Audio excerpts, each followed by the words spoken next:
오늘 학습하실 내용은 지난 시간 이어서 할 겁니다. 2018년도 9월 1일 날 시행했던 문제 9번째 문제죠. 문제를 좀 열어놓고 볼게요. 예, 바이오스에 관한 설명이죠. 바이오스가 양이 좀 많아서 다음에 할게요 라고 말씀을 드렸어요.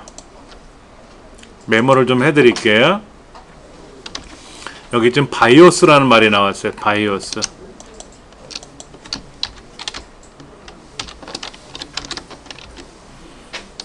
이거는 베이직 인풋 아웃풋 시스템이라고 영어로 써있네요. 그렇죠. 그러니까 기본적인 입력과 출력을 담당하는 운영체제예요. 운영체제.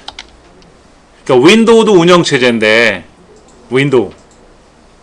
근데 이거는 어떤 운영체제냐면요. 얘는 윈도우가 작동되기 전에 시스템을 관리하는 운영체제예요. 운영체제는 영어로 OS라 그래요. 오퍼레이팅 시스템 OS라고 합니다. 근데 이제 윈도우가 작동되기 전에 기계를 점검해야 되거든요. 여러분 이제 USB 메모리 꽂거나 외장하드 꽂거나 그러면 중간에 꽂아도 작동이 되지만 기존에 지금 꽂혀 있는 것들이 있잖아요. 키보드, 마우스, 하드디스크, SSD, 그래픽카드, DVD, 인터넷선, 그 다음에 메모리가 몇 기가고 몇 개가 꽂혀 있고 CPU는 어떤 게 꽂혀 있고 이런 기계적인 것들을 기계적인 것들이죠. 예, 기계적인 내용들을 점검하는 운영체제예요. 근데 얘는 어디에 들어있냐면 롬에 기억되어 있어요.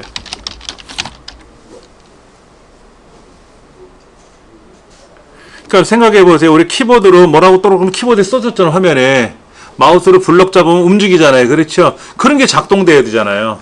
그러니까 입력 출력을 담당을 해야 되거든. 그 다음에 이제 이상이 없으면 이제 윈도우를 부르는 거야. 야, 보조기억 장치 윈도우 네가 이제 알아서 해. 나는 퇴장할랜다. 하고 이제 빠져나오는 거죠. 그러면 이제 윈도우가 알아서 짠짜라짠 하고 이제 작동이 되는 겁니다. 자, 그러면 보기를 한번 보죠. 다시 한번 가서 기본 입출력 장치, 메모리, 하드웨어 관련된 것들을 한다. 이렇게 되어 있고요. 또 여기 중요한 거 있어요. 포스트 작업을 한다고 써 있어요. 포스트 작업을. 전원이 켜지면 스스로 검사 작업을 합니다. 사람도 아침에 일어나면 잘 잤나 못 잤나 막 팔다리 움직여 보잖아요. 자다 말고 일어나가지고 막 마라톤 뛰어나가는 거 아니잖아요. 자고 일어나면 찌뿌둥한지 확인해야 되거든. 그게 포스트 작업이에요. 파워가 켜지면 스스로 검사하는 작업을 바이오스가 내려요. 그러면 전원을 켜잖아요. 그러면 컴퓨터의 바이오스가 움직이면서 포스트를 불러. 야, 점검부터 해. 그럼 키보드 꽂혀있나, 마우스 꽂혀있나, 스피커가 꽂혀있어서 소리가 나는지, 그 다음에 파워가 이상 없이 잘 돌아오는지, 그 다음에 하드디스크가 지금 용량이 얼마짜리 꽂혀있는지, 뭐가 들어있는지 몰라.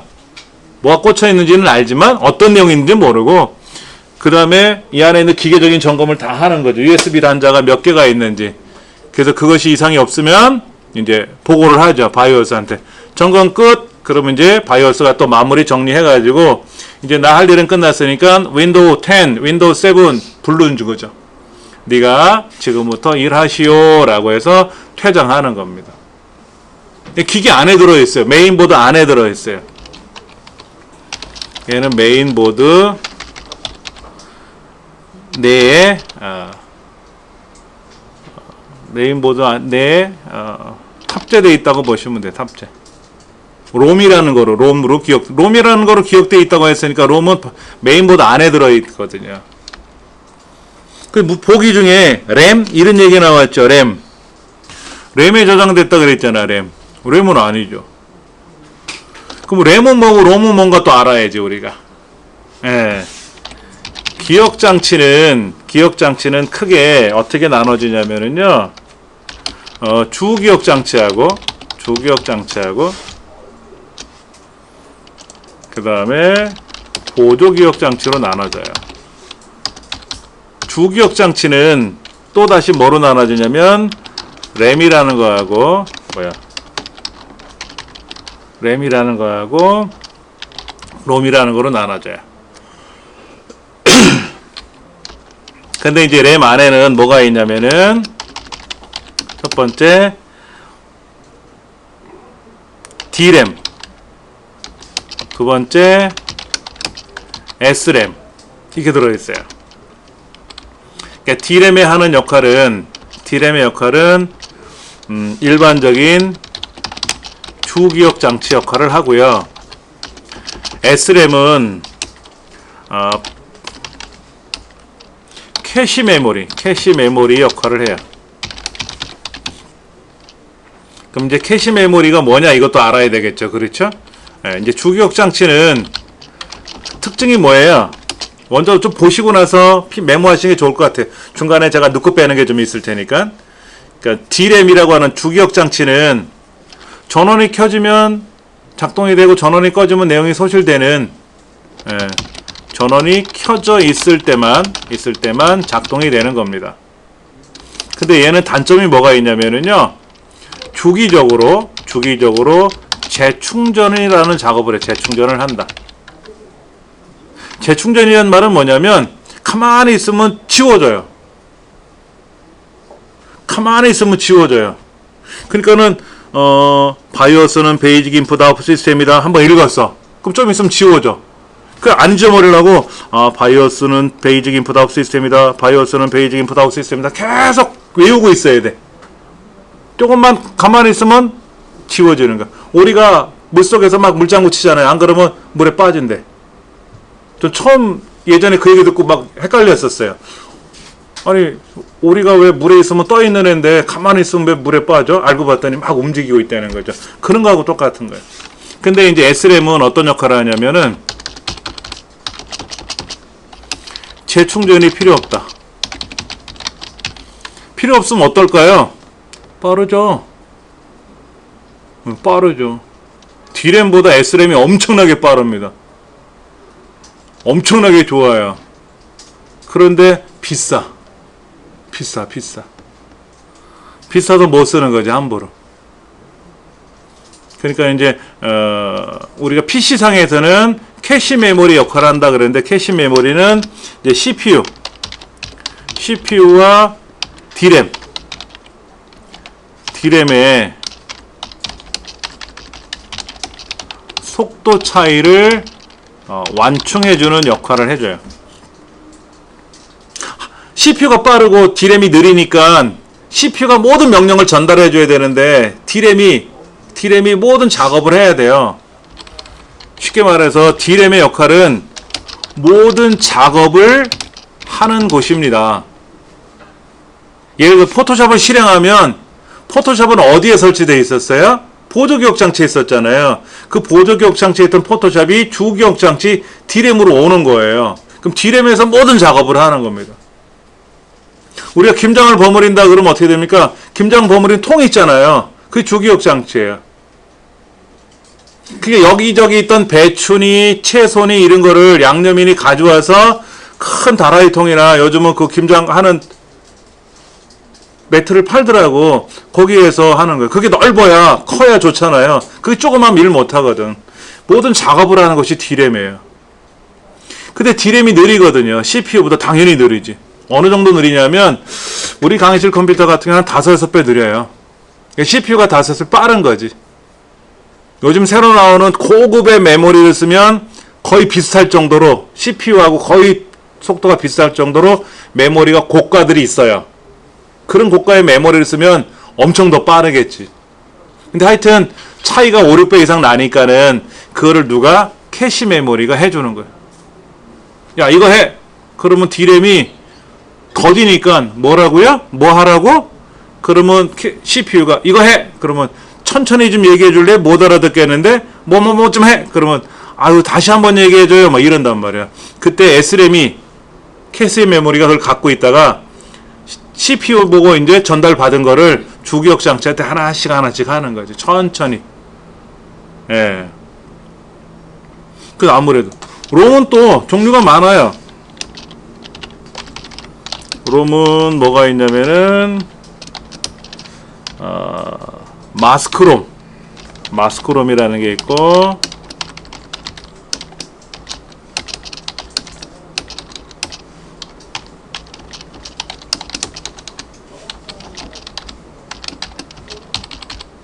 이제 피롬이라는 게 있어요. 피롬. 여기는 이피롬, 이피롬 이렇게 돼 있어요. 마스크롬, 피롬, 이피롬, 이피롬. 이렇게 하면 되겠네. 마스크롬은 완성된 상태라고 보시면 돼요. 이거는 1회 기록이 가능한 것. 얘는 자외선을 이용한 기록과 삭제가 가능하고, 얘는 전기적 신호를 이용해서 기록과 삭제를 하는 거고요. 무슨 얘기냐면 마스크롬이라는 거는 공장에서 생산돼서 나오는 거예요. 우리가 음반 같은 거 사잖아요. CD 같은 거. CD 롬이라 그래. CD 롬. Read Only Memory라고 하는 거야. Read Only Memory. 예. Read Only Memory. 오직 읽기만 하는 메모리. 한 번 기록을 하는 거. 기록은 못해요. 그 기록은 누가 하냐면 공장에서 기록을 해서 가져오는 거예요. 완성상 상태로 이제 가져오면 그걸 우리가 듣기만 하는 거죠. 사용만 하는 거예요. 그래서 고장이 나면 어떻게 돼? 버리고 새로 사와야지. 피롬은 뭐냐면 비어있는 상태로 들어와요. 공 CD처럼. 공 CD 비어있는 테이프 상태로 오는 거예요. 그러면 거기에다가 내가 필요할 때 한번 기록하고 쓰는 거죠. 기록하다가 오류나거나 하면 버리고 새 피롬을 또 하나 사오는 거죠. 그러다 보니까 버리고 새로 사오고 귀찮잖아요. 그러니까 쓰고 지우면 안 될까? 계속 쓸 수는 없을까? 그래서 나온 게 이제 이피롬이라는 게 나온 거예요. 이피롬은 자외선을 이용해서 쓰고 지워요. 자외선을 이용하려니까 컴퓨터 본체 안에 뭐가 필요해? 자외선 발생기가 필요하겠죠. 자외선 발생기를 두면 기계한테도 뭐 그리 좋지는 않을 것 같은데 주변에 있는 사람도 있잖아. 별로 안 좋을 것 같고, 자외선이 그게 좋은 건 아니잖아요. 자외선 살균기는 있는데 피부에 닿거나 그러면 안 좋지 않습니까? 그래서 컴퓨터는 전기가 움직이는 기계인데 그럼 전기적으로 지우고 쓰면 안 될까? 그래서 나온 게 이피롬이에요. 이건 전기적 신호를 이용해서 삭제하는 건데, 요게 훗날 플래시 메모리로 전환돼요. 플래시 메모리 많이 들어보셨을 거예요. 이제 보조기억장치 설명드릴 겁니다. 자, 주기억장치에는 D램, S램 이런 게 있어요. 램과 롬이 있는데 램에는 D램, S램이 있고, 롬에는 마스크롬, 피롬, 이피롬, 이피롬. 시험에 이런 게 나오죠. 보조기억장치는 여러분들이 많이 아시는 뭐가 있어요? 가장 많이 아는 하드디스크, 그 다음에 ODD, 여기는 뭐 CD, DVD, 그 다음에 블루레이 디스크 이런 것들. 그 다음에 요즘 나오는 게 또 뭐가 있어요? SSD, 솔리드 스테이트 드라이브. 요것이 그 다음에 이제 우리가 플래시 메모리 많이 들어보셨죠? 플래시 메모리. 그러니까 뭐 USB-C식으로 되어 있는 것도 있고, USB 스틱으로 되어 있는 것도 있고, 뭐 디카 메모리에도 들어가고, 뭐 여러 가지 사용하는 용도가 많죠. 그렇죠? 이 플래시 메모리가 이피롬에서 온 거예요. 이피롬은 용량이 작아요. 이피롬은 진짜 용량이 너무 작아. 막 1메가? 어디 써먹지도 못하지. 근데 거기에 컴퓨터에 대한 기본적인 기계적 데이터는 저장할 수가 있거든요. 그러한 이피롬을 용량을 좀 늘려서 그냥 평상시에 우리가 쓸 수는 없을까 해서 개발된 게 이제 플래시 메모리. 처음에 US 메모리는요, 용량이 64메가 뭐 이랬었어요. 용량 그렇게 안 컸어요. 제가 지금 가방에 갖고 있는 USB 메모리 하나인데 그게 128메가예요. 1기가도 아닌 8분의 1기가. 128. 플래시 메모리 굉장히 많이 활용하죠. 이 플래시 메모리가 용량이 예전에 뭐 해봤자 뭐 4기가 뭐 8기가 이랬잖아요. 얘를 좀 많이 늘리면 안 될까? 많이 늘리면 안 될까? 그게 SSD예요. SSD는 플래시 메모리를 확장한 거라고 보시면 돼요. 엄청나게 빠르죠. 예. 얘는 하드디스크는요, 발열, 소음, 진동, 충격에 민감해요. 발열, 열이 나.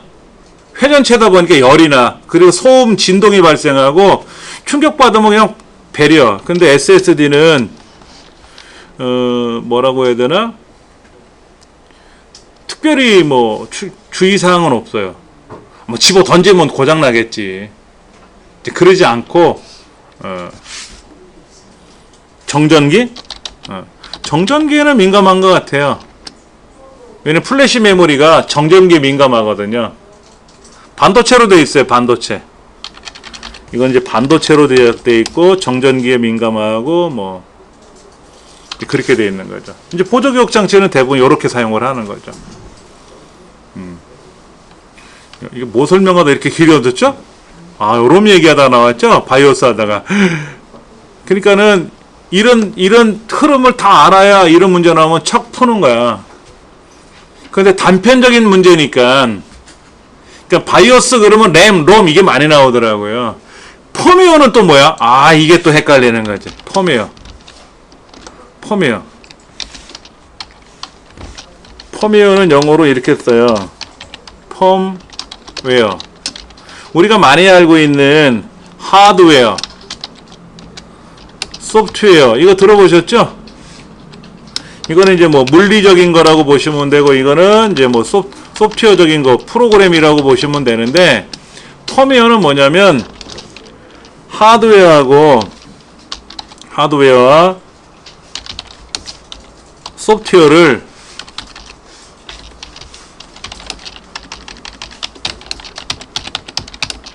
같이 갖고 있다. 성격을 함께 하고 있다.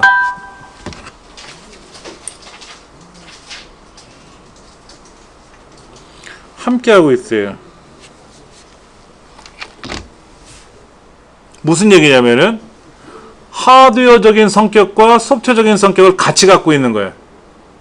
가장 대표적으로 사용하는 게 뭐가 있냐면 여러분들 많이 알고 계시는 내비게이션, 그 다음에 디지털 피아노에 그 음을 작동시키는 프로그램이 기계적으로 들어가 있잖아요. 우리 스마트폰도 탁 키면 뭔가 작동이 될 거 아닙니까? 리모컨도 뭔가 작동이 되게끔 이 안에 프로그램이 들어가 있어야 되잖아요. 근데 리모컨은 내가 여기다가 뭘 입력하는 건 아니지만 이 안에 프로그램은 들어가 있잖아요. 기계적인 내용에. 그게 펌웨어예요. 리모컨도 사용하고, 그 다음에 내비게이션 기계들도 전원을 켜면 알아서 움직이지 않습니까? 그 다음에 mp3 플레이어 같은 경우도 내가 노래를 넣을 수 있는 거는 USB 메모리에 저장하는 거고, 플래시 메모리에 저장하지만 기본적으로 작동되는 게 있잖아요. 그래서 펌웨어는 자주 업데이트 한다 이런 메시지가 나와요. 업데이트를 한다는 얘기를 많이 해요. 그럴 수밖에 없죠. 내비게이션도 지도가 바뀌거나 이런 것들이 바뀌면 업데이트 해야 되고, 우리 스마트폰은 기본적으로 앱을 깔면, 내비게이션 앱을 깔면 소프트웨어적인 거니까 그냥 업데이트만 하면 되지만은 펌웨어들도 하드웨어적인 건 업데이트를 못 하죠. 하드웨어 부품을 뭐 뺐다가 다른 거로 교체하는 건 아니잖아요. 그렇죠. 그럼 그 안에 소프트웨어적인 성격을 갖고 있기 때문에 걔네들은 업데이트를 해야죠. 예, 그걸 펌웨어라 그래요. 두 가지를 같이 갖고 있는 거죠.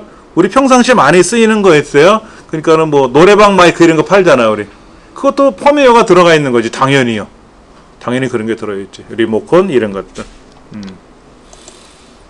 그러니까 이 안에 반도체에 들어있는 롬에는 내가 뭘 넣어야 될 거 아닙니까? 기록이 되어 있는데 교체가 가능하다라는 얘기죠. 소프트웨어적인 내용을 교체가 가능하다라는 얘기죠.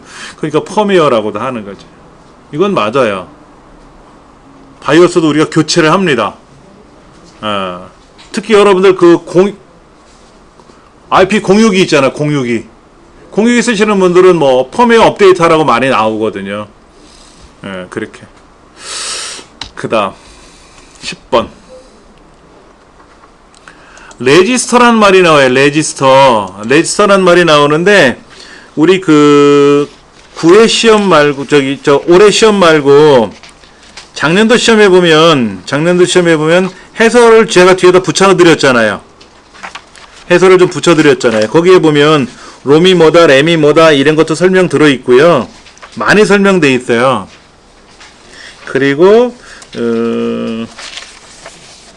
제가 페이지로 보여드리면 어디를 해야 되나? 그게 빠졌다.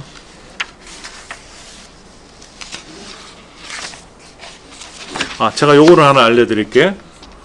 그 핵심 요약 파일에 보시면 주기억장치 또 보조기억장치 이런 얘기가 나오는데, 주기억장치는 램과 롬으로 구성되어 있다. 롬에는 뭐가 있고 또 램에는 뭐가 있고, 그 램엔 D램과 S램 뭐가 있고, 주기억장치의 단점은 빠르지만 비싸고 용량이 작다. 전원이 꺼지면 내용이 지워진다. 휘발성이다. 뭐 이런 얘기.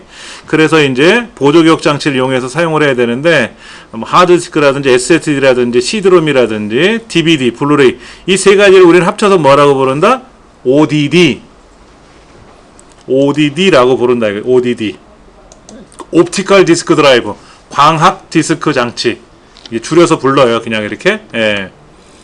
이런 얘기가 나오는데요. 지금 문제는 뭐냐면은 요런 거 나오죠. 지금 레지스터 얘기가 나와요. 레지스터는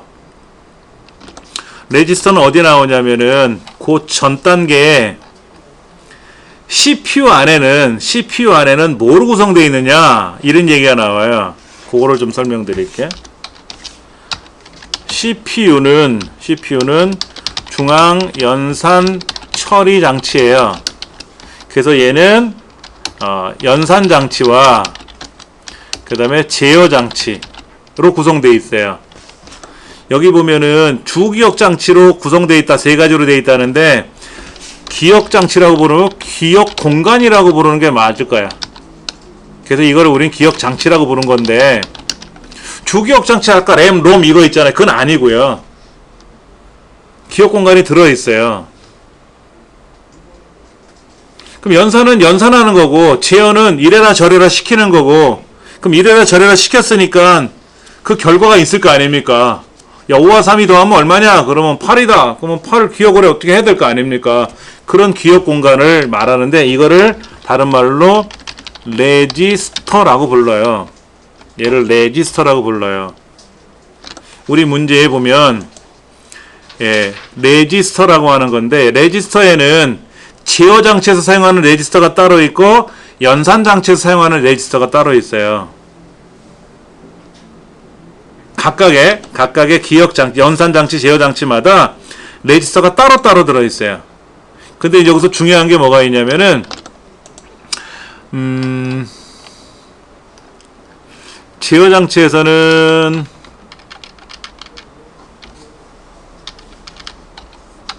요거만 제가 하나, 이게 복사가 될려나 모르겠는데,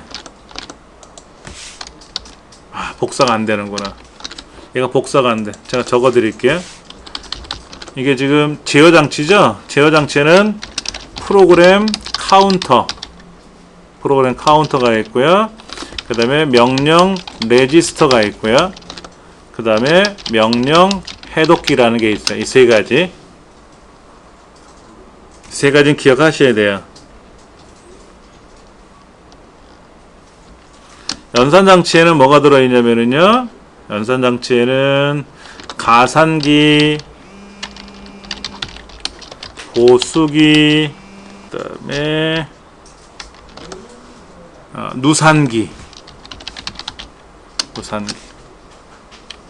가산기는 영어로 adder, 누산기는 영어로 뭐라고 되어 있어요? 누산기는 어큐뮬레이터 ACC라고 되어 있어요. ACC. 보수기는 컴플리멘트라고 되어 있죠. 컴플리멘트 이렇게 되어 있나? 컴플리멘트? 네, 컴플리멘트라고 써 있네. 프로그램 카운트는 프로그램 카운터 줄여서 PC라고 되어 있고, 이거는 명령 레지스터 IR. 명령 해독기는 영어로 디코더라고 써 있죠. 네, 디코더. 얘는 디코더라고 써 있어요. 이런 게 조금 암기할 게 좀 있어요. 그렇죠? 우리가 수학 시간에 여집합 배우셨죠? A의 여집합 할 때 A의 C라고 쓰죠. C. 그게 컴플리멘트의 줄임말이에요. 보수기. 반대 거. A 그러면 A 아닌 거. 이게 보수기예요. 근데 가산기는 덧셈이죠? 뺄셈은 없어요. 보수기를 더해서 빼요. 곱셈은 덧셈을 반복하면 곱셈이 되죠. 나눗셈은 뺄셈은 반복하면 되죠. 단순하죠. 컴퓨터가 잘할 것 같은데 덧셈 밖에 못해. 예. 누산기가 중요한데, 자, 하나하나 기억 말씀을 드릴게요. 먼저 가산기는 덧셈하는 기계예요. 어려운 건 아닙니다. 보수기는 0이냐 1이냐 반대로 바꿔주는 거예요. 아까 보수가 여집합 수학에서 나오는 그 C라고 했으니까 누산기가 중요해요. 누산기는 뭐라고 써있냐면 연산된 결과를 저장하는 거예요. 연산된 결과를 일시적으로 기억하는 거예요. 그럼 이게 도대체 무슨 말이냐? 도대체 헷갈린다 이거야. 자, 그럼 이거 한번 해볼게요. 엑셀에서는 5 더하기 3 빼기 2 하고 엔터를 탁 칠 거 아닙니까? 수학적으로 말하면 얼마냐 물어보겠죠. 5 더하기 3 빼기 2가 얼마냐 그러면 제일 먼저 컴퓨터는 5, 3, 2 그리고 더하기 빼기를 각각 기억시킵니다.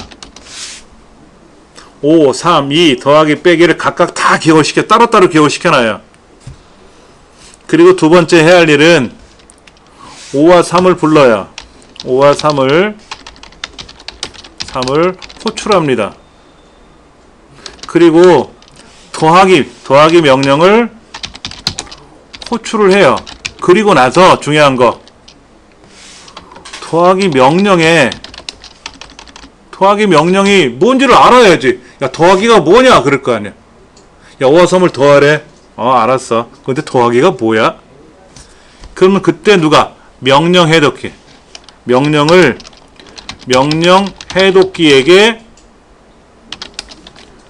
요청을 해요. 뜻을. 그럼 명령 해독기가 야, 더하기가 이런 거야 라고 알려줘요. 해결 봤어. 그러면 네 번째 5와 3을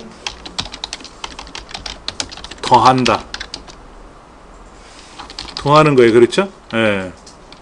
이게 이제 문제로 가정했을 때. 그럼 5와 3을 더했으니까 결과가 뭐죠? 결과 8을 기억을 시켜야 되겠죠. 누구한테? ACC 누산기한테 기억을 시키는 거예요. 누산기에게 기억 요청을 하는 거죠. 그 다음에 8에서 아까 2를 빼기 위한 작업을 하겠죠. 이때 뭐를 해야 됩니까? 2도 호출해야 되고 2도 호출해야 되고, 뺄셈 명령도 호출해가지고 누구한테? 명령 해독계약에 물어봐야 되겠죠. 요청을 해야 되겠지. 야, 뺄셈이 뭐냐? 야, 뺄셈은 이렇게 하는 거야. 알았어? 그러면 알았어 하고 그 작업을 하기 위해서 요청을 해가지고 8에서 2를 빼죠. 그럼 최종적으로 어떻게 돼요? 결과 6이 남잖아요. 결과 6을 누구에게? 누산기에게 기억 요청을 하는 거예요. 또 그러면 나머지 마지막 최종 결과를 누구에게? 주기억장치에게 알려준다. 사람이 물어봤을 거 아니야. 야, 5 더하기 3 빼기가 얼마냐? 계산기로 두들겼잖아. 그러니까 막 안에서 작업을 했을 거 아니에요. 작업을 쭉 하고 나서 주기억장치 계산기에게 야, 8이야 하고 화면에 보여줄게. 8, 6을 화면에 보여줄 거 아닙니까? 그 당연히 주기억장치에다 알려줘야지. 그럼 주기억장치 화면에, 즉, 여기 계산기 화면에, 여기에 5 더하기 3 빼기 2는 했더니 여기 딱 나왔잖아요. 이렇게 나오는 거야. 사람은 그냥 컴퓨터가 착 알아서 한 것 같지만 이 안에는 그렇게 많은 작업을, 이것도 제가 그냥 요약 정리해서 보여드리는 거지. 더 많은 과정이 있는 거예요. 그러기 위해서는 여기 또 프로그램 카운터는 뺄셈은 나중에 할 거잖아요. 지금 실행하는 명령어는 누가 갖고 있는 거야? 덧셈이 갖고 있잖아요. 명령 레지스터는 지금 실행하는 명령어를 기억하는 거고, 덧셈. 뺄셈은 이따 해야 될 거 아니야. 지금 뺄셈 할 게 아니잖아. 그럼 어딘가에 또 기억시켜 놓고 있다가, 야, 이따가 또 작업을 해야 되니까 준비하나, 알았지? 그러면, 야, 아까 명령어 기억시킨 거 있지? 빨리 같이 데리고 와. 그거 뭐였냐? 뺄셈인데요. 알았어. 그럼 뺄셈 시켜. 그럼 다시 명령 레지스터가 뺄셈을 기억하는 거예요.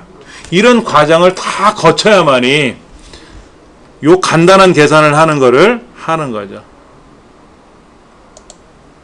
이 과정이 하나의 단계예요.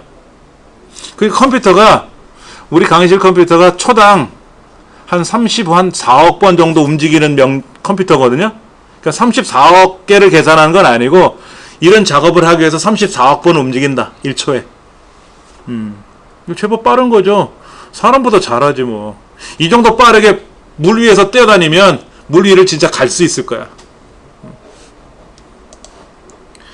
여기에 보면 그런 얘기가 나와요. 연산장치에서 가산기가 뭐다, 보수기가 뭐다, 누산기가 뭐다. 이 세 가지 기억을 하셔야 되는데 그 중에 누산기가 가장 유명하고 중요한 거 기억을 해야 되고, 그 다음에 제어장치 쪽에는 프로그램 카운터, 다음에 실행할 명령어의 번지 기억하는 거, 명령 레지스터, 현재 명령어의 내용을 기억하는 거, 명령 해독기, 명령어의 뜻을 풀어주는 회로. 해독기니까. 요 세 가지만 기억하시면 웬만한 시험은 다 해결해준다. 그러니까 좀 어렵죠? 말뜻 자체가 어려워요. 그러면 다음번에 실행할 명령어의 번지를 기억하는 거니까 5와 3을 더하고 2를 빼라. 그러니까 덧셈은 현재 누가 한다? 명령어 레지스터가 기억하고, 그 뺄셈은 어딘가에서 보관했을 거 아닙니까? 그 뺄셈을 가져오기 위해서 프로그램 카운터가 작동을 시켜가지고, 야, 아까 저장해 놓은 거 뺄셈 명령 어디 있냐? 그러면 얘 어느 공간에 저장해 놨습니다 하고 그 기억을 해 놓고 있어야 되겠죠. 걔를 불러내는 겁니다. 이 메모리 어드레스 레지스터나 메모리 버퍼 레지스터는 시험에 안 나와요. 답으로 안 나와. 누산기는 시험에 나오죠? 일시적으로 기억하는 거라 했죠. 연산 결과를. 이건 기억을 하셔야 돼요.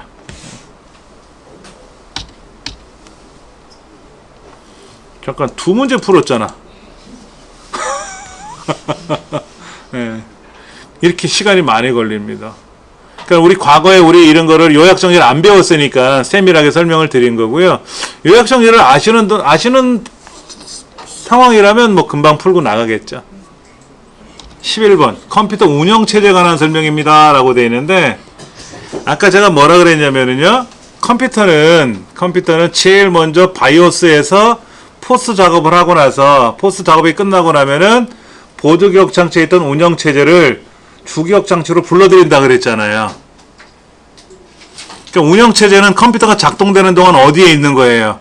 추기억 장치 위치한 거예요. 보조기억 장치가 아니라. 자, 아까 여기 메모리에 관한 얘기 잠깐 여기 제가 뭐 썼나요? 여기 있다. 모든 작업을 하는 곳이라고 됐는데 운영체제와 프로그램과 데이터가 들어가는 거예요. 제가 지금 메모장을 실행해서 글을 쓰고 있지 않습니까? 이 글을 쓰면 이 글이 어디에 기록되는 거예요? 투기억 장치 기록되는 거예요. 그런데 정전이 되면 어떻게 되죠? 지워지잖아요. 전원이 켜져 있을 때만 작동한다 그랬잖아요. 그러니까 제가 이거를 그대로 두고 가면 안 되잖아요. 그러니까 제가 뭐 합니까? 저장을 하겠죠.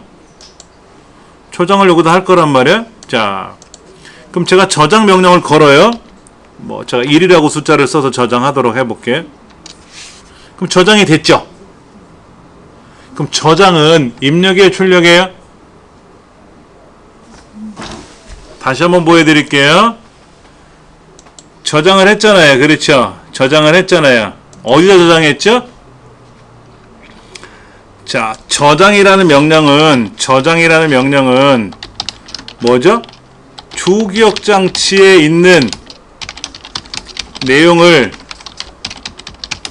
보조기억 장치에 기록하는 거죠. 왜 기록하는 거예요? 왜 저장해요? 주기억 장치 지워지면 꽝 되잖아. 정전되면 꽝 되잖아요. 그래서 보조기억 장치에 기록하는 거잖아요. 그럼 얘는 입력이에요, 출력이에요? 주기억 장치가 우선이에요, 보조기억 장치가 우선이에요? 여러분 주머니에 있는 100만원을 은행에 가서 입금했어요. 입력이에요, 출력이에요? 여러분 주머니에 있던 100만원을 통장에다 저금했어요. 입력이에요, 출력이에요? 출력이죠. 내 거에서 나갔잖아. 내가 중요한 거지. 주기억 장치가 우선이지. 우리가 저장한다 그러면 다 입력이라고 생각하시는데 그건 보조기억 장치에 입력하는 거고, 보조기억 장치 기록하는 거는요, 입력을 한다고 보통 얘기하지만 명령 자체로 보면 입력이냐 출력이냐로 보면 출력이에요. 그러면 불러오기라는 거 있잖아. 불러오기, 열기. 이게 받아오는 거니까 밖에 있던 애를 안으로 가져오는 거죠. 이게 입력이에요. 오해하시기 딱 좋죠. 헷갈리죠? 시험에는 안 나와요. 근데 알고는 계셔야 돼요. 뭐냐면 누가 주인공이냐 이거지. 누가 메인이냐. 내 주머니에 있는 거를 아들한테 줬어. 아들 입장에선 돈이 생겼으니까 입력이지만 전 제 주머니에 나갔잖아요. 당연히 출력이지. 그렇죠. 예. 그거를 잘 생각하시면 답은 저절로 나와요. 자, 하여튼 운영체제는 컴퓨터가 작동되는 동안에는 주기억 장치 안에서 움직이는 겁니다. 필요한 것만 와요. 필요한 것만. 필요한 거. 보조기억 장치에 있었던 모든 게 다 오는 게 아니라 윈도우 양이 굉장히 많습니다. 다 못 들어와요. 다 못 들어와요. 자, 프로세스가 뭐 하는 거예요? 제가 메모장을 불러오면 그 프로세스가 메모장을 호출한다는 프로세스가 되는 거예요. 작업. 그리고 내가 저장 명령을 건다 그럼 그것도 하나의 프로세스야. 어떤 작업을 프로세스라 그래요. 기억장치, 주변장치, 파일들 관리를 주요 기능으로 한다. 운영체제 평가 항목으로는 처리 능력, 얼마나 많은 양을 처리할 수 있느냐, 얼마나 빨리 응답하느냐, 얼마나 많은 것들을 할 수 있느냐, 정확히 할 수 있느냐, 이런 거를 물어보는 거죠. 예, 이런 거를 운영체제가 하는 역할입니다. 이건 맞는 말이에요. 1번이 틀린 말이죠. 자, 홍길동. 이것도 시험에 자주 나오더라고요. 관련된 문제는 어차피 예전에 나왔던 문제 또 나오고 그럽니다. 홍길동은 프로그램을 살려 그래요. 공짜로 다운로드 받으려 그래요. 그때 이제 용어들이 나온단 말이야. 첫 번째, 누구나 사용할 수 있는 프로그램이니까 뭡니까? 프리웨어, 공짜죠. 그리고 일정 기간 동안 사용해보는 거니까 쉐어웨어예요. 쉐어웨어. 그 다음에 아리안그리나 MS 오피스처럼 포토샵처럼 구입해서 쓰는 거를 상용 소프트웨어라 그래요. 상용 소프트웨어. 이건 기억하셔야 돼요. 예. 시험에 자주 나와요. 요거랑 또 나오는 게 뭐 알파 버전, 베타 버전 뭐 이런 말도 나옵니다. 예, 그런 것도 기억을 하셔야 되고. 자, 1024가 모이면 키로가 되죠. 키로. 키로의 1024는 뭐다? 메가. 메가의 1024는 뭐다? 기가. 그러니까 1번은 키로. 2번은 메가. 3번이 기가. 4번은 테라. 테라. 1테라, 2테라. 테라마이신 연고 이런 테라. 그 테라가 그 테라인가? 그 테라라는 말은 굉장히 강하고 힘이 세다는 뜻이에요. 메가톤급 옛날에 그랬잖아. 아, 메가가 얼마밖에 안 되잖아. 메가는 기가보다 적잖아요. 그러니까 메가톤급 그러면 안 돼. 요즘은 테라가 있으니까 꼼짝도 못하지.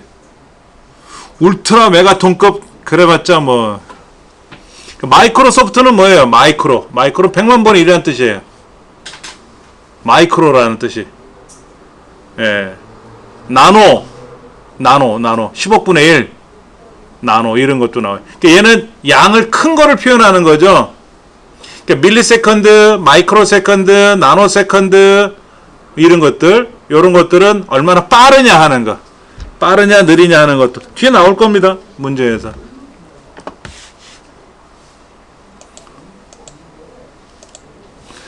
데이터가 처리하는 데이터 분류되는 디지털 컴퓨터. 그러니까 디지털 컴퓨터냐 아날로그 컴퓨터냐 이런 말이 나와요. 아날로그 컴퓨터는 증폭 회로를 사용하고요. 디지털 컴퓨터는 논리 회로를 사용합니다. 디지털 컴퓨터는 산술 및 논리 연산을 하고요. 예. 아날로그 컴퓨터는 미적분 연산을 합니다. 미적분 연산. 프로그램이 필요 있지요. 디지털은 프로그램이 필요합니다. 엑셀, 파워포인트 다 프로그램이 필요해요. 근데 아날로그는 프로그램이 필요 없어요. 왜? 용도가 정해져 있거든요. 요 A라는 아날로그 컴퓨터는 용광로 온도 재는 컴퓨터. 그럼 용광로 온도만 재는 거야. 그 전원을 딱 켜면 용광로 온도만 재. 사람 체온은 못 재. 그럼 빠를까 느릴까? 디지털보다 빨라요. 한강 홍수 통제 본부인가 거기에서 지금 한강에 뭐 수위가 몇 미터가 됐습니다. 그런 거 안내 방송하잖아요. 그렇죠? 그게 아날로그 컴퓨터가 측정하는 거예요. 한강 다리에다가 센서를 다 달아놨어. 거기 물이 닿으면 어디까지 물이 찼는지 측정이 되잖아요. 그렇죠? 그걸 비 올 때 가다 사람의 줄자를 가지고 쭉 재는 건 아니잖아. 쫓아가서 센서를 다 달아놨죠. 그래 아날로그 컴퓨터는 기억 기능이 없어요. 근데 디지털은 어때요? 기억을 해야지. 왜? 기능이 다 다르잖아. 그렇죠. 바이러스 감염에 대한 예방법이다 그랬어요. 바이러스라는 건 뭐예요? 외부로부터 들어오는 거죠. 방화벽을 설정하면 어떻게 될까? 불이 나면 불길이 번지지 못하게 막는 게 방화벽이니까 컴퓨터에서 방화벽은 뭐냐면 외부의 침투를 방지하기 위해서 설치해주는 하드웨어적인 소프트웨어적인 내용들이에요. 의심이 가는 메일은 열어보면 안 돼요. 이게 뭐지? 하고 열어봐. 그리고 어느 날 전화가 와요. 컴퓨터가 이상해졌어요. 뭐 했는데요? 아무것도 안 했대. 아무것도 안 했는데 왜 컴퓨터가 이상하냐고. 뭐 했으니까 그렇지. 예. 그게 뭐 했는지 모르는 거지 본인이. 백신 프로그램을 최신 버전을 업데이트 해야죠. 옛날 거 갖고 쓰면 안 되지. 디스크 정리는 뭐 하는 겁니까? 디스크 정리는 컴퓨터 내부에 불필요한 공간들이 생겨요. 그런 공간들을 청소해 주는 게 디스크 정리입니다. 우리 살다 보면 쓰레기 나오잖아요. 음식 쓰레기 나오고 재활용 쓰레기 나오고 하잖아요. 그거 치워야 되잖아. 안 그러면 집안이 막 지저분해질 거 아닙니까? 그게 디스크 정리하는 겁니다. 예, 주기적으로 정기적으로 실행해 주는 건 좋아요. 근데 이건 바이러스 감염하고 상관이 없어요. 예, 이거는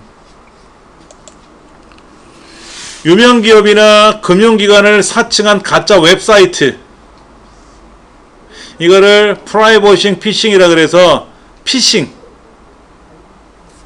예, 피싱. 많아요. 내 컴퓨터에 지금 뭐 어디로 접속하세요 라고 링크를 알려줘. 가서 봤더니 국민의 홈페이지랑 똑같은 거야. 갔더니 뭐 하려 그랬더니 안 돼. 뭐 본인을 인증하기 위해서 주민등록번호 입력하십시오. 아니래. 공인인증서를 입력하십시오. 아니래. 뭐 보안카드를 다 입력하세요. 아니래. 아니기는 그런 거를 수집하는 거지. 예.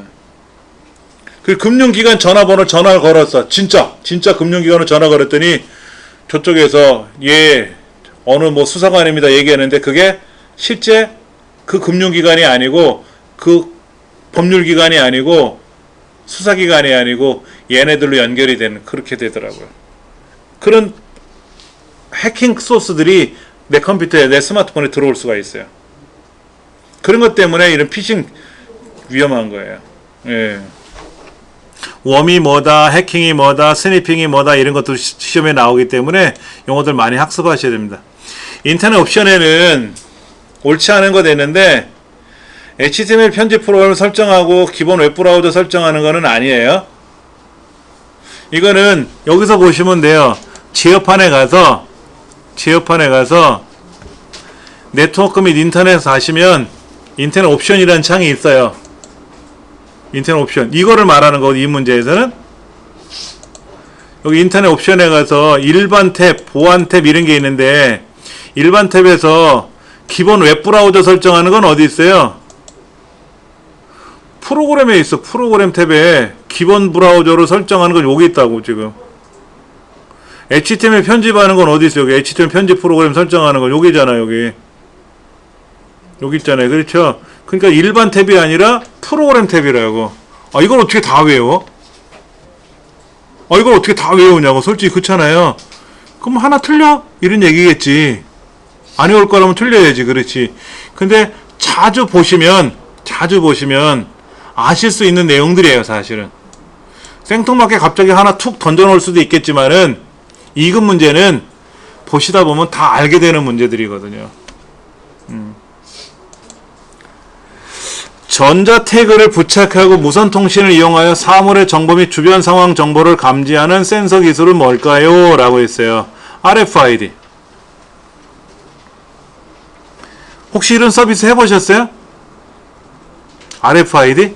대표적인 게 뭐가 있어요? 하이패스. 쉬 가다가 삥 아무개 차량 지나가고 있습니다 하고.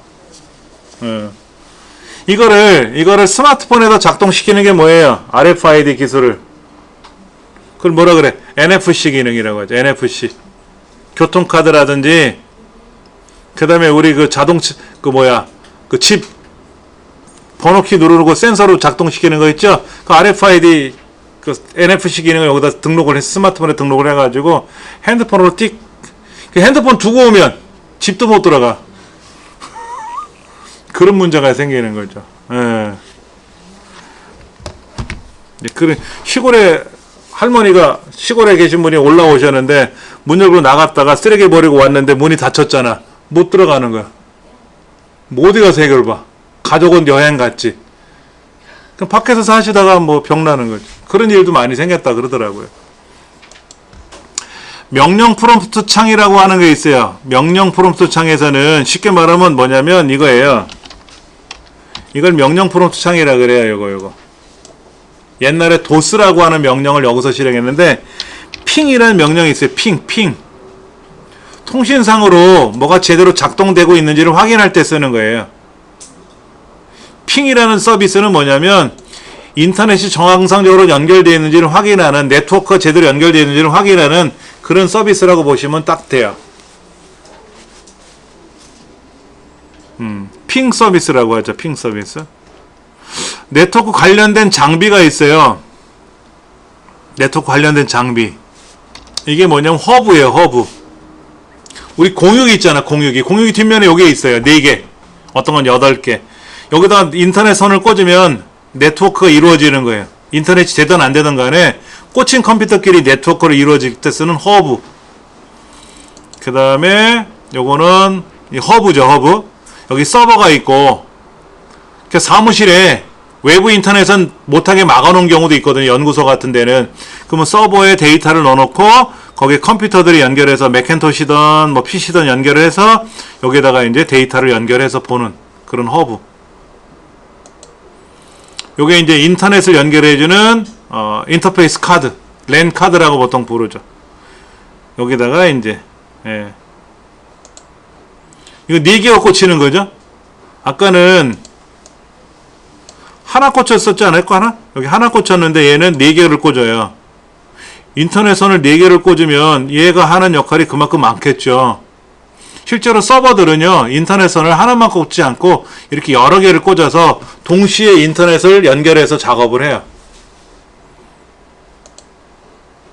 요런 거 인터페이스 카드라고 하죠.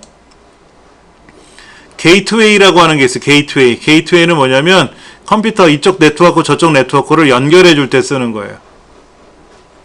예. 이게 게이트웨이 회로입니다. 얘도 보면 여기 인터넷선 꽂는 데가 늘 있어요. 그럼 이제 A라는 네트워크가 있고 B라는 네트워크가 있는데 그 네트워크와 네트워크끼리 서로 연결하고 할 수 있게끔 라우터는 뭐냐면 우리 내비게이션에 보면 그런 기능이 있죠. 지금 어디가 막혀 있습니다. 우회해서 얼른 가세요 라고 알려주는 거 있잖아요. 그래 빨리 갈 거 아니야 차량이. 인터넷도 어디가 지금 막혀 있거든. 그럼 저쪽 인터넷으로 넘어가서 작업을 해야지. 그런 거 최적의 경로를 설정해 주는 게 라우터입니다. 근데 우리 가정에는 이런 게 없잖아요. 라우터도 없고 게이트웨이도 우리 집에는 없어요. 가정에는 없습니다. 어디에 있어요 이게? 아까 허브 같은 경우는 가정에 있다고 가정을 하는데 이게 또 어디에 있냐면 아파트 관리사무소에 가면 각 세대별 인터넷들이 다 일로 연결되어 있거든요. 그럼 거기에서 광통신호를 해가지고 송출을 해야죠. 그런 작업들을 해주거든. 리피터 빠르게 접속 연결이 되게끔 해주는 그런 장치들이에요. 그건 뭐 되게 복잡하죠. 그렇죠. 이런 장치들이 다 있어야만이 이거는 또 브릿지라고 해서 다리죠. 브릿지 이쪽과 저쪽을 연결해 주는 거 뭐 이런 여러가지 이런 기능들이 나와요. 예. 되게 정신없어요 사실은. 이런 것들을 다 알면은 좋은데 다 우리가 알 수 있는 방법은 없으니까는 그냥 문제를 갖고 하는데 브릿지는 네트워크를 구성할 때 디지털 신호를 아날로그 신호로 변환하고 전송하고 다시 수신된 신호를 원래대로 변환하기 위한 전송 장치라고 하는데 요 설명은 뭐냐면 모뎀이 하는 역할이에요. 요거는요. 브릿지는 그게 아니고요. 브릿지는 네트워크를 연결할 때 쓰는 겁니다. 네트워크를 연결해 줄 때 쓰는 거고요. 우리 선로 있죠. 선로 요거 인터넷선 꽂는 거 있잖아요. 모뎀을 통해서 여러분 되게 모뎀이 있잖아요. 통신회사에서 뭐 하나 달아놓고 갔잖아. 거기다 전화선을 꽂던 뭐 인터넷선을 꽂던 뭐 꽂아놨잖아요. 그게 24시간 계속 껌뻑껌뻑 거리잖아요. 거기에다가 공유기를 달아놨잖아. 모뎀이라고 하는 거는 영어로 모뎀 이렇게 쓰는데 이거는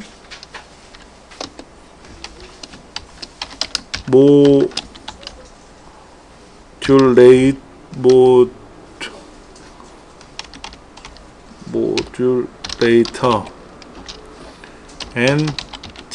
모듈레이터 발음이 안 된다. 이건 변조로 말하는 것은 디지털을 아날로그로 바꿔주는 거고 디모듈레이터는 복조라고 해요. 복조. 이거는 아날로그를 디지털로 바꿔주는 거고 우리 컴퓨터는 디지털 방식이잖아요. 근데 선로가 광통신이든 이 선로가 아날로그거든요. 그러니까 디지털 아날로그로 바꿔서 휙 가야 되거든. 그러면 그렇게 간 것이 내 컴퓨터로 올 거 아닙니까? 또 저쪽에서 보낸 게. 그럼 이걸 다시 아날로그 방식을 디지털로 바꿔야만이 컴퓨터에서 알아보거든. 그게 모뎀이에요. 변복조 장치라고 하죠. 우리말로는 변복조 장치. 라고 얘기를 한다. 그 다음 문제, 이제 엑셀 문제네요. 조건부 서식에서 우리 서식 스타일 기억나세요? 엑셀을 잠깐 실행해서 제가 샘플을 한번 보여드릴게요. 기억을 잘 하셔야 될 텐데 기억이 안 나시면은 쉽게 설명드릴게요. 자, 이런 데이터가 있단 말이야. 그러면 여기 있는 데이터를 가지고 우리가 조건부 서식에 가서 데이터 막대, 색조 이런 거 했었죠? 기억나시죠? 이렇게 해주면 넓은 게 최대값이고 좁은 게 최소값 이런 거였잖아요. 그렇죠? 근데 그림으로 직접 지정하는 건 없었잖아요. 색깔로 지정하는 거나 아이콘, 배터리 모양 같은 거로 이렇게 하나, 둘, 셋, 네 개 이렇게 하는 건 있었잖아요. 그림 형태는 없었다 이거죠.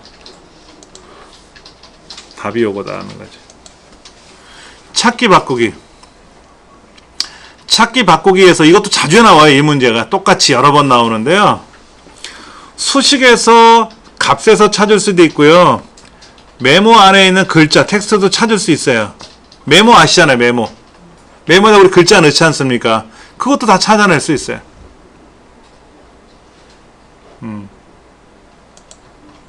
편집. 삭제를 누르면 뭐가 돼요? 셀에 가서 여기 셀 얘를 이렇게 블럭 잡고 딜리트 누르면 어떻게 돼요? 삭제됐잖아. 딜리트 누르면 뭐가 돼요? 입력된 데이터만 삭제되는 거죠. 서식은 삭제되지 않잖아요.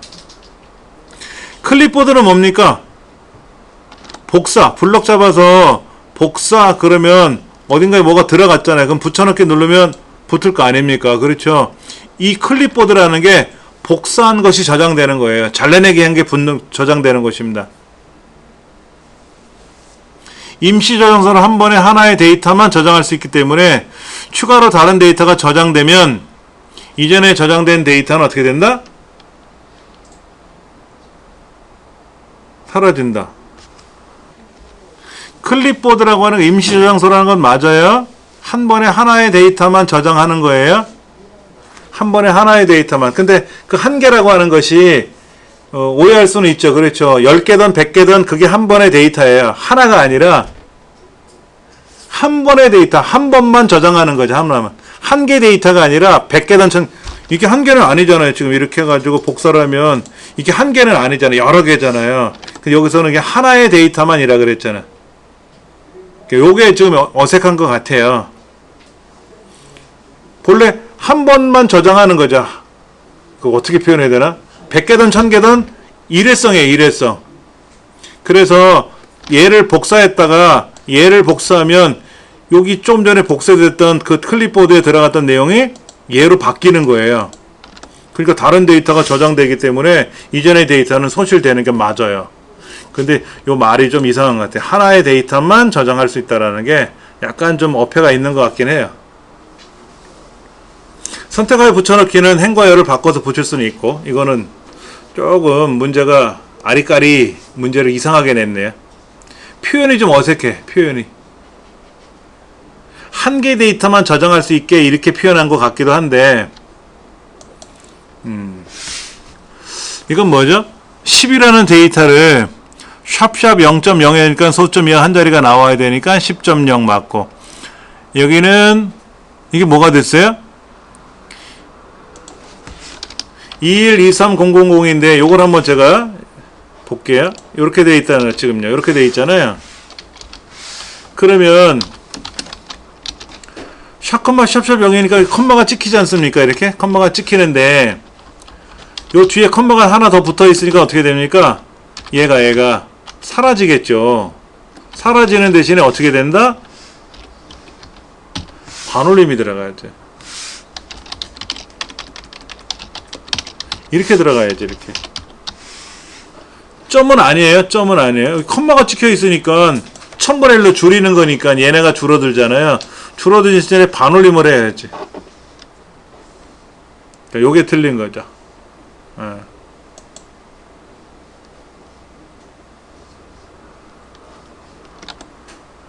골뱅이는 글자, 입력받은 글자입니다.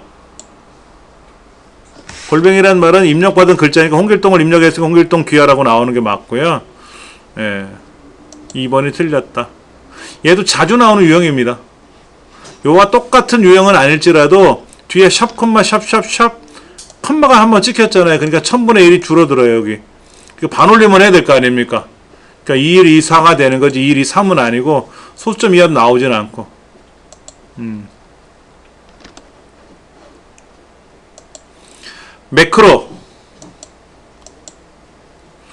매크로는 어떻게 했어요? 우리가 매크로 지정한 도형을 클릭하거나 매크로를 불러가지고 거기서 매크로 어떤 매크로인지를 선택해서 실행하거나 뭐 컨트롤 C 해가지고 그 매크로를 지정한 바로와 키를 이용해서 실행하거나 그렇게 하는 거잖아요. 매크로가 지정된 셀 자체를 클릭하는 건 없어요. 우리가 매크로를 실행할 때 뭐가 있었어요? 첫 번째, 도형을 클릭할 수도 있고, 두 번째, 단추를 클릭할 수도 있죠. 우리 도형과 단추를 클릭해서 매크로 작동되게끔 연습했었잖아요. 그 다음에 매크로 대화 상자에서 매크로명을 선택해서 실행하는 방법이 있고요. 바로가기 키 컨트롤 C 뭐 지정하는 거 있었다 그랬잖아요. 그렇게 지정할 수가 있어요. 그 다음에 또 뭐가 있냐면 하이퍼링크라는 말이 있어. 하이퍼링크 실행하는 거는 약간 달라요. 하이퍼링크는 도형을 클릭해서 실행하는 방법이 있고요. 셀을 클릭해서 실행하는 방법이 있어요. 매크로는 도형을 클릭해서 실행할 수도 있고 단추를 클릭해서 실행할 수 있어요. 하이퍼링크는 인터넷처럼 클릭하면 어디가 작동되게끔 하는 건데 도형을 선택해서 도형을 클릭해서 실행하는 방법이 있고 셀을 클릭해서 실행하는 방법이 있어요. 그러나 매크로는 셀을 클릭할 수는 없고요. 하이퍼링크는 도형을 클릭할 수는 없어요. 단추를 클릭할 수는 없어요. 그러니까 도형은 하이퍼링크를 연결할 수도 있고 매크로를 연결할 수 있는 거죠. 도형에는. 예, 그래서 지금 보기 중에 셀 자체를 클릭한다 라고 해서 실행하는 거는 안 된다. 이거는 하이퍼링크를 실행할 때 쓰는 겁니다. 하이퍼링크를 실행할 때 쓰는 방법이다.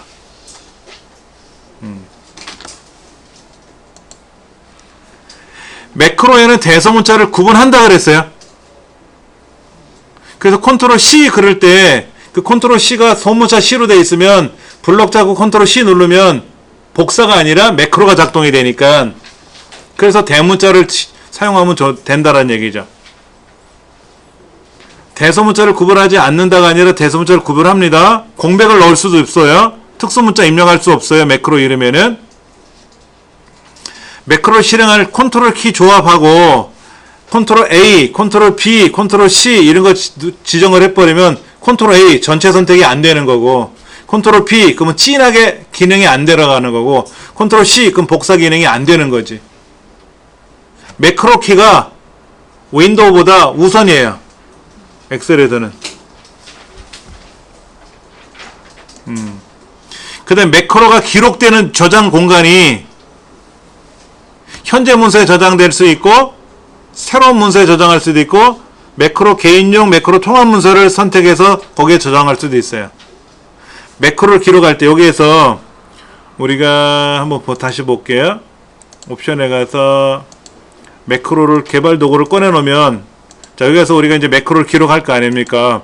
이때 현재 통합 문서냐 새 통합 문서냐 개인용 매크로 통합 문서냐 셋 중에 하나를 지정해 줄 수가 있다. 우리는 현재 통합 문서지만 어디에 저장되느냐 세 가지 얘가 시험에 나오는 거예요. 그러니까 이 세 가지 말고 엉뚱한 걸 하나 보게 낼 수 있다는 얘기지. 예. 자 오류가 발생해요. 오류. 샵이라고 시작하면 오류예요. 샵하고 시작하면 오류입니다.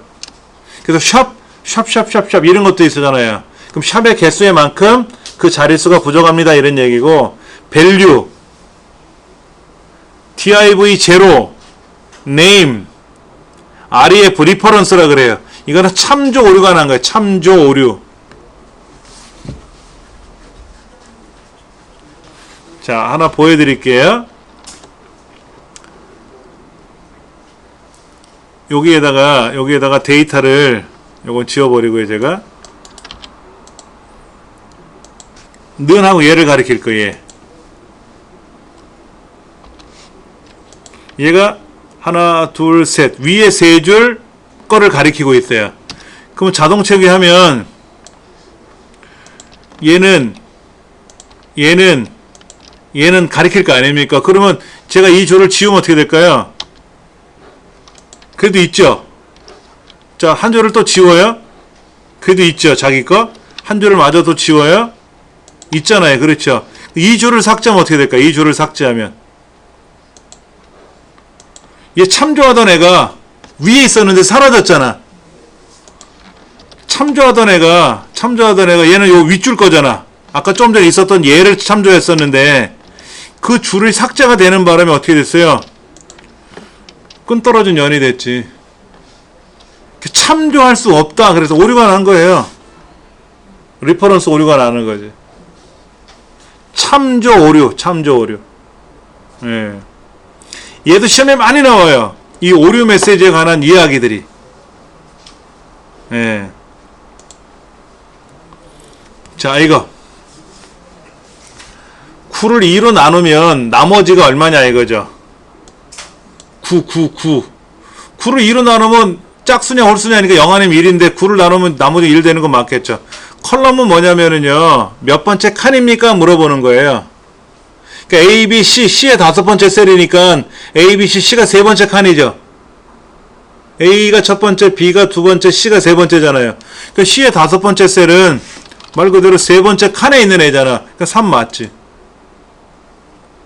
컬럼이 칸을 물어보는 거거든요. 로우 물어보면 어떻게 로우 ROW라고 써놓으면 5니까 5번째 줄에 있다고 나오겠지. 지금 칸이니까 3번째 칸 맞고요. 8.73을 트렁크 소점에 잘라버리래. 8 됐죠. 파워는 뭐예요? 5와 3을 곱하는 게 아니라 5의 3승이라는 뜻입니다. 프로덕트가 곱셈이고요. 파워는 거듭제곱이에요. 거듭제곱. 5의 3승 5, 25 곱하기 5, 125 15가 아니네. 그러니까 이런 거는 실기시험에 물어보기가 참 그래. 단편적인 것들이라 그러니까 필기시험에 물어보는 거죠.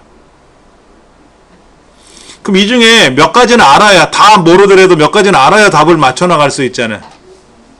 난 파워는 정확히 알아. 근데 얘도 몰라, 쟤도 몰라, 다 몰라. 그러면 찍어야지 뭐. 찍어야지. 그런 거죠.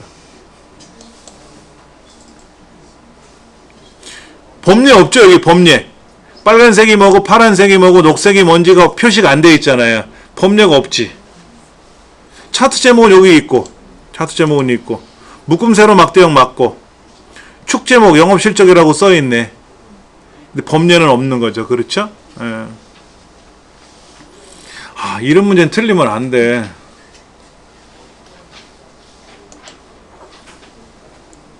이게 뭐예요?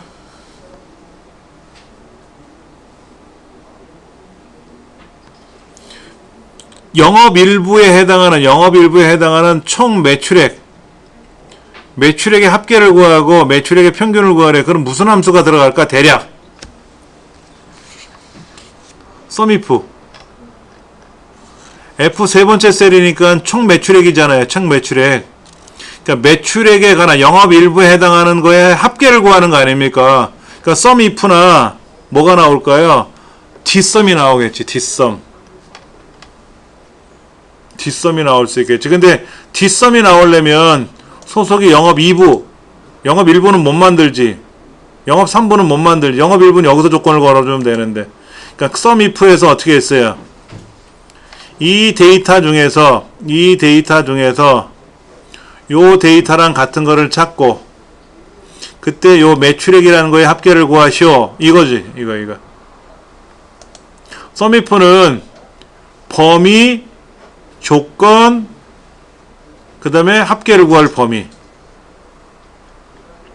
다 맞아요. 다 맞는데 이 지금 소속란을 절대 참조로 만들어야 되고 매출액의 합계를 구할 거니까 얘네들이 절대 참조가 들어가야 되는 거죠.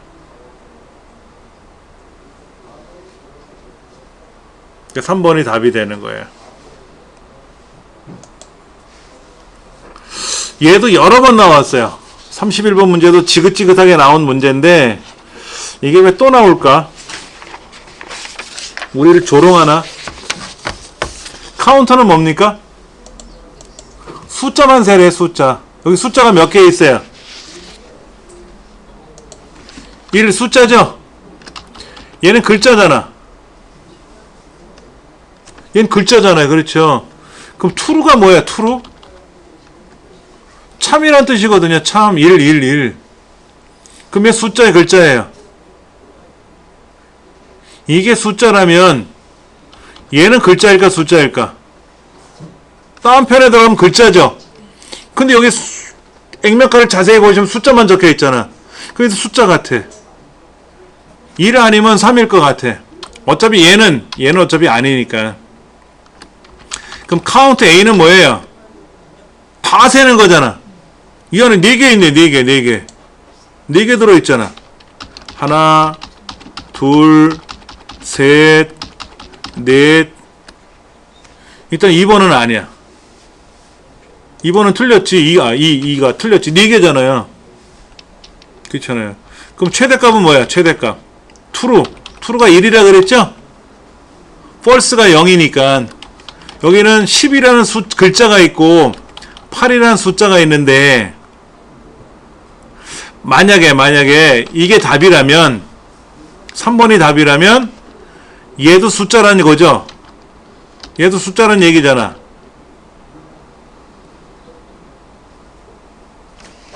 얘는 뭡니까? 215.143을 마이너스 2라고 썼어요. 이건 뭐예요? 소점이요 두째 자리까지 구하라는 게 아니라 10의 자리에서 반올림하라는 뜻이에요. 답이 200이 나와야 돼. 10의 자리에서 반올림하라는 뜻입니다. 컴마 2라고 쓰면 0.14까지 나오는 거지만 마이너스 1을 썼잖아요. 마이너스 2. 그러니까 얘는 10의 자리에서 반올림 이런 뜻이에요. 일단 2번은 명확히 틀린 거고 4번도 명확히 틀린 거고 1번이 답이라면 왜? 여기 숫자가 1 하나밖에 없다면 그래서 이게 옳은 거라면 당연히 여기는 최대값이 8이 되겠지. 그럼 3번이 틀린 거고 만약 3번이 맞다 그러면 10이 답이라면 여기는 1이 아니라 3이 돼야 나오겠죠. 1 아니면 3이 되는데 보기 중에 이런 게 헷갈리는 거예요. 얘를 답이라고 가정한다면 어떤 게 맞고 틀리고 또 얘를 틀렸다고 가정하면 3번이 답이라고 가정하면 얘도 맞고 쟤도 틀리고 뭐 헷갈리는 거지 이렇게. 그래서 답은 숫자 안에 다운표 안에 들어간 숫자는 글자가 아니라 숫자로 인식을 해요. 더하시오 그러면 10하고 8하고 3을 더해. true는 1이니까 1도 더하고 최대값이니까 10이 가장 큰 거예요. 여기서 이런 거를 문제를 통해서 기억을 하셔야 되는 거죠. 얘는 여러 번 나왔어요. 예. 워크시트로 전환하려면 다음 워크시트로 전환하려면 컨트롤 키 누르고 페이지 업다운을 누르는 거지 쉬프트 키 누르고 페이지 업다운 누르면 오른쪽으로 넘어가는 거. 오른쪽.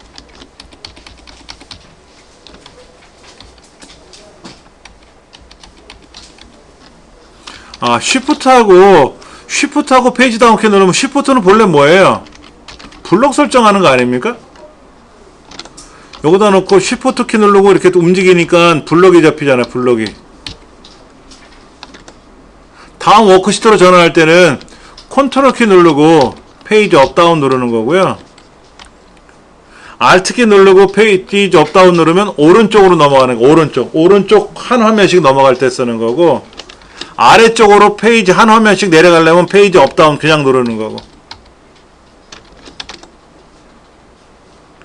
그러니까 1번은 틀렸어요. 쉬프트는 블럭 설정할 때 쓰는 겁니다. 쉬트를 복사하려면 어떻게 돼요? 컨트롤 키 누르고 드래그 하는 거죠. 쉬프트 키 누르고 움직이면 이동이 됩니다. 그리고 인접하지 않은 거를 선택할 때는 컨트롤 키 누르고 클릭하는 거고, 인접한 거를 선택할 때는 쉬프트 키 누르고 클릭하는 거고.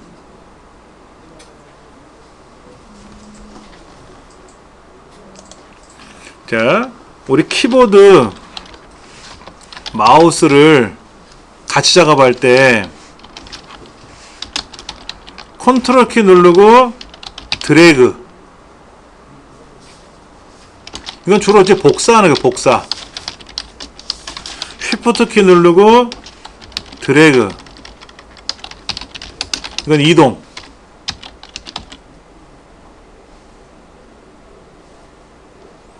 그 다음에 또 뭐가 있냐면은 컨트롤 키 누르고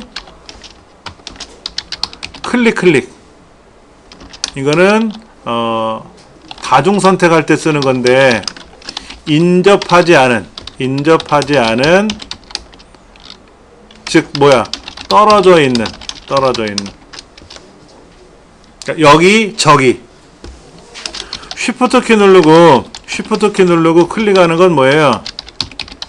다중 선택인데 얘도 인접한 경우. 연속. 이걸 우리는 연속이라고 부르고, 얘는 뭐라고 불러요? 얘는 비연속이라고 부르고, 얘는 연속이라고 부르는 거지. 이걸 우리는 연속적이다 이런 얘기를 하는 거죠. 이런 거 보세요. 여기다 클릭하고 컨트롤 키 눌러서 클릭, 드래그 이렇게 여기저기. 근데 클릭하고 쉬프트 클릭하면 연속적으로. 이거 대부분은, 이건 엑셀하고 상관없어요. 솔직히 컴퓨터가 윈도우도 다 이렇게 움직이거든요. 파일을 선택하고 폴더를 선택하고 폴더를 여러 개 선택할 때도 다 쉬프트냐 컨트롤 키냐 이렇게 하고 하는 거거든요. 그런 개념이 안 잡혀 있으면 윈도우상에 또 배워야 되고, 엑셀에서 또 배워야 되고, 파워포인트에서 또 배우고, 아래한가에서 또 배우고, 막 계속 배우는 거지. 기본 개념은 같은 건데. 그렇죠. 헷갈리는 거죠. 요거는 엑셀스러운 얘기예요. 엑셀스러운 얘기. 예. 본래 삽입 그러면 앞에 생겨요. 앞에.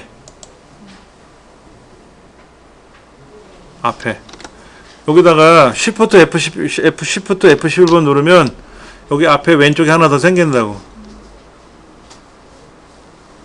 우리가 여기 가서 워크시트를 삽입한단 말이에요. 여기 가서 워크시트를 삽입을 하면, 얘 왼쪽에 생겨요. 왼쪽에. 오른쪽에 생기는 건 추가라 그래요.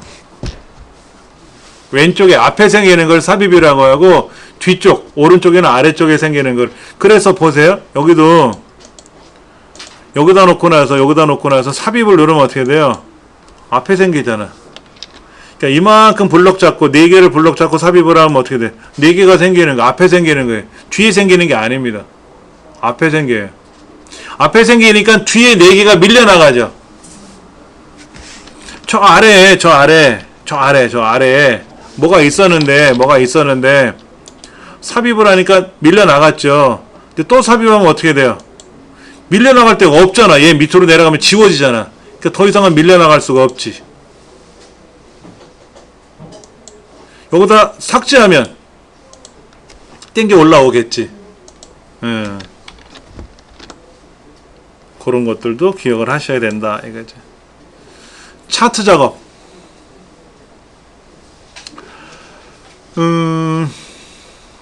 사용자가 차트 요소에 지정한 서식은 해당 요소 선택의 홈, 편집, 지우기, 서식 지우기. 이게 뭐야? 여기다가 차트를 우리가 만들잖아요. 요렇게 해가지고 삽입에 가서 차트를 만들지 않습니까? 이렇게 만들었는데 어떻게 하라는 얘기야? 홈 편집에 가서 서식에 가서 지우기를 누른다고? 여기 지우기가 돼요?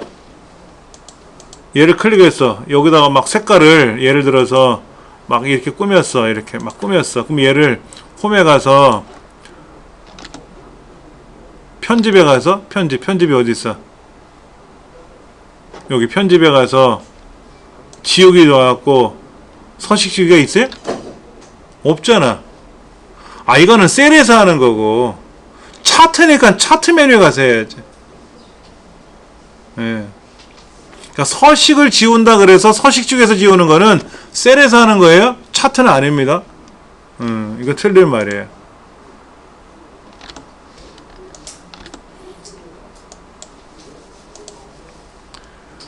원형 데이터에 관한 원형 차트. 자, 보세요. 이거를 제가 원형으로 바꿔볼게요. 얘를 원형으로 바꿔버릴게. 그럼 뭐가 나왔어요? 목표 수량만 나왔죠? 판매 수량은 안 나와요. 행렬을 전환하면 서울 거만 나와요. 부산 건 안 나와요. 요렇게만 나오든지 한쪽만 나오는 거예요. 한쪽 것만 나오는 거예요. 얘를 레이아웃에 가서 데이터 표를 못 넣지. 얘가 차트 종류가 우리가 흔히 알고 있는 막대 그래프 같으면 여기 가서 데이터 표를 집어넣을 수가 있단 말이에요. 이렇게. 근데 원형 그래프에는 데이터 표를 넣을 수가 없습니다. 하나의 계열만을 가지고 있어요. 예.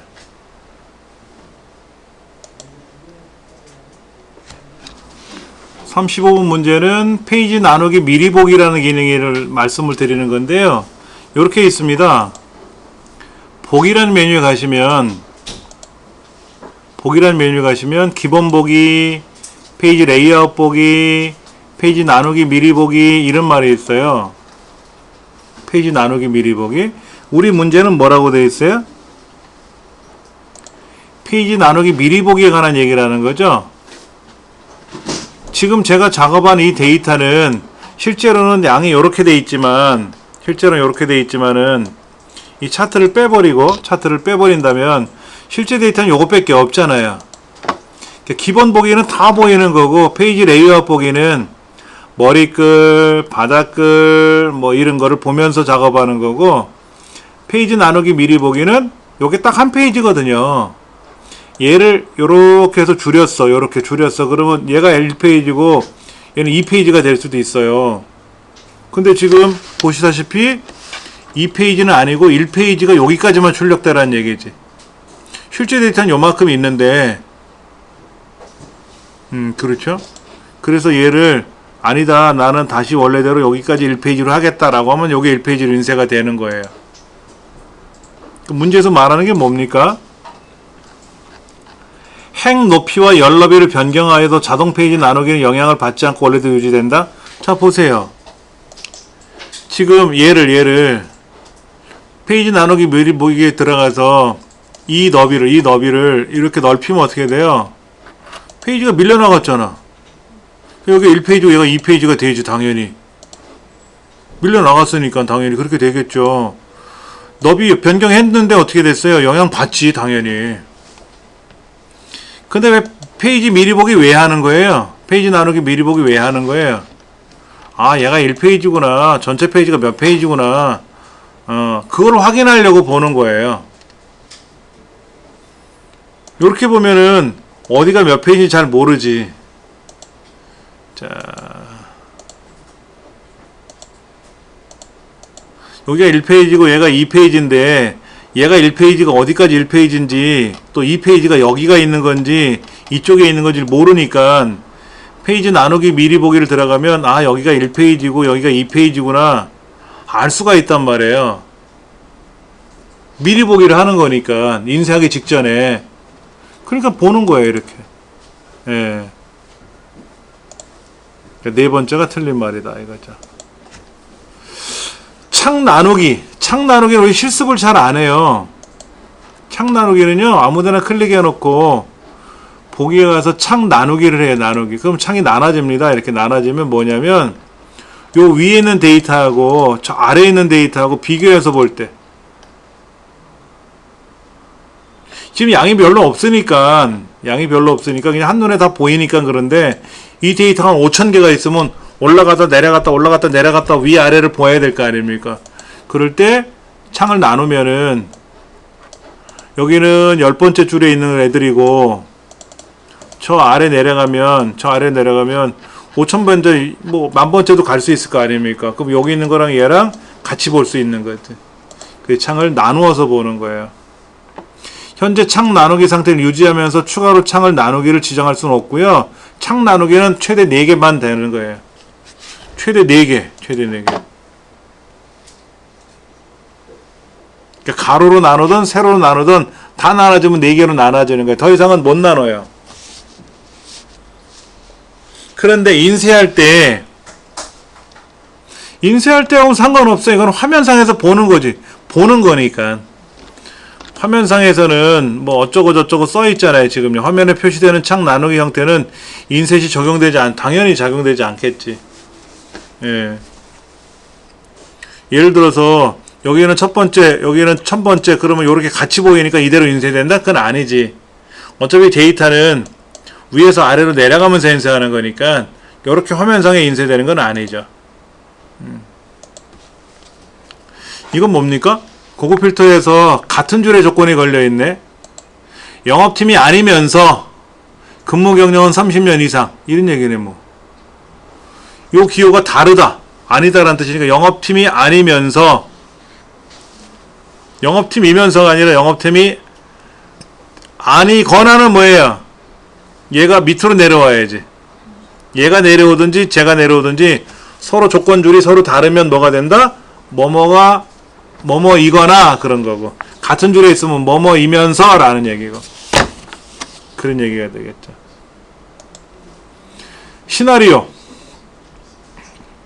시나리오는 최대 32개까지 지정할 수 있대요. 변경되는 셀을. 우리는 많이 해봤죠. 뭐 A 반품 수량, B 반품 수량 2개 지정했었잖아요. 여기는 뭐 그런 의미는 없고. 그 다음에 입력된 자료들을 그룹별로 분류하고 해당 그룹별로 원하는 함수를 이용하여 계산결을, 이거 부분합 아닙니까? 네 번째는 부분합이잖아요. 그룹별로 분류하는 게 정렬이지 않습니까? 그래서 계산하는 거니까 부분합이죠. 그러니까 4번은 틀린 말이죠. 피벗 테이블은, 제가 피벗 테이블에서 뭐 중요한 거 있다 그랬죠?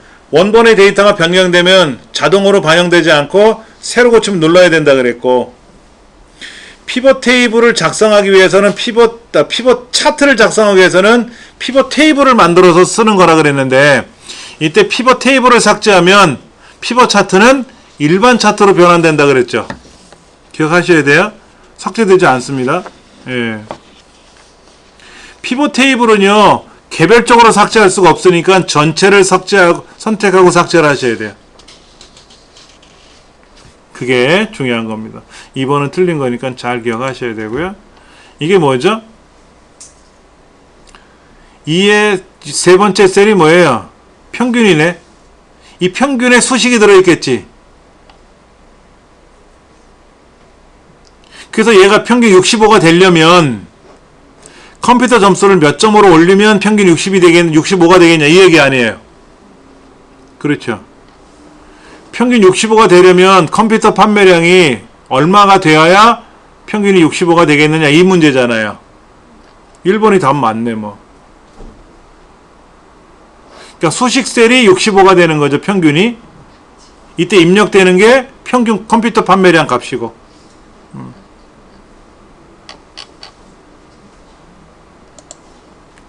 답은 나와 있으니까 참고하시면 됩니다.